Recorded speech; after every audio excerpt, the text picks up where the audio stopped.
కడప జిల్లాలో జరిగిన స్థానిక సంస్థల ఎన్నికలు. ఏం జరిగాయి అక్కడ ఎన్నికలు?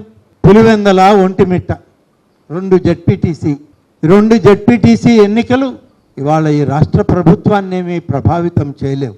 అంతేకాదు మా పరిపాలనలో అవి ఏమీ అడ్డు తగలలేవు. కానీ ఎన్నికల కమిషన్ ఒక ఎన్నిక ప్రక్రియ ప్రారంభించినప్పుడు రాజకీయ పార్టీలు అనేటువంటివి అందులో పాల్గొనాలి, ప్రజాభిప్రాయం తెలుసుకోవాలి, ప్రజా ఆమోదం పొందాలి.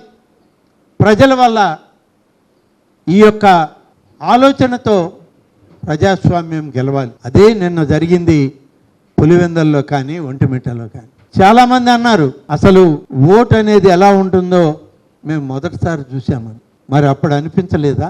అప్పుడు ఈ ప్రక్రియ ఎలా ఉందో తెలియలేదా మీకు? అనేక సందర్భాల్లో దశాబ్దాలుగా ఓటర్లని మీరు పోలింగ్ స్టేషన్లకు కూడా రానియకుండా ఎన్నికలు జరుపుకున్నటువంటి సందర్భాలు. మరి నిన్న ఒక్కొక్క జెడ్పీటీసీ ఎన్నికలో 11 మంది అభ్యర్థులు పోటీ చేశారు.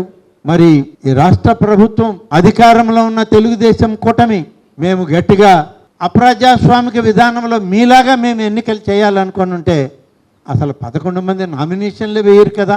ఏంటి మీ ఆలోచన విధానం? ఎన్నికలు జరిగాయి, పోలింగ్ జరిగింది.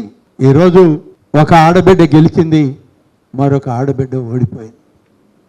దీనిలో ఏంటి పెద్ద ప్రస్థానం? ఇది మీరు నిలబెట్టిన ఆడబిడ్డ అయినా మేము నిలబెట్టిన ఆడబిడ్డ అయినా ఆడబిడ్డే.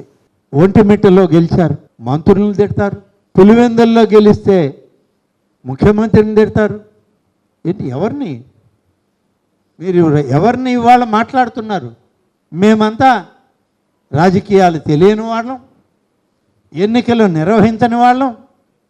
తమరొక్కరే అయ్యా రాజకీయాలు, ఎన్నికలు, బూత్ క్యాప్చరింగ్లు ఇలాంటివన్నీ నీకు తెలుసు, మాకు తెలియదు. మాకు ప్రజాస్వామ్య విలువలు తెలుసు, ప్రజల వద్దకు వెళ్ళి ఓటు అడగడం తెలుసు. ప్రజలు వస్తే వాళ్ళు ఓటిస్తే దాన్ని గెలిపిస్తే పరిపాలన చేయడం తెలుసు. ఆ పరిపాలనే ఇవాళ ఈ రాష్ట్రంలో జరుగుతుంది.